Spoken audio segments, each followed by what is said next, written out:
Beh, una bella notizia, ringrazio i magistrati che ci hanno lavorato, ringrazio le forze dell'ordine a 360 gradi che sono impegnate su questo fronte. A noi toglie inquietudine e dà serenità a pensare che si sia identificato il possibile attentatore. Adesso attendiamo poi ovviamente il giudizio del Tribunale e quindi dell'eventuale processo. Con il fermo del latitante anarchico si stempera il clima di inquietudine piombato su Treviso dopo il ritrovamento dei 2 ordigni davanti al K3, storica sede della Lega nella provincia roccaforte del Carroccio. I big del partito ne sono convinti anche perché le 2 bombe artigianali erano posizionate in modo da creare una vera e propria trappola dagli effetti potenzialmente devastanti se qualcuno avesse fatto scattare l'innesco.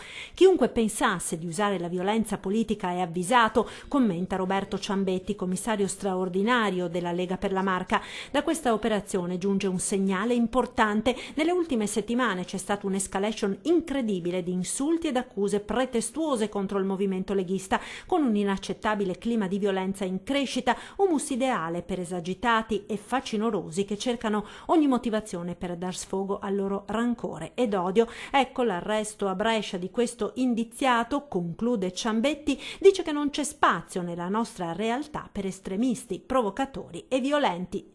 Di brutto clima politico di tensione che potrebbe essere terreno fertile per violenti parla il presidente della regione Zaia.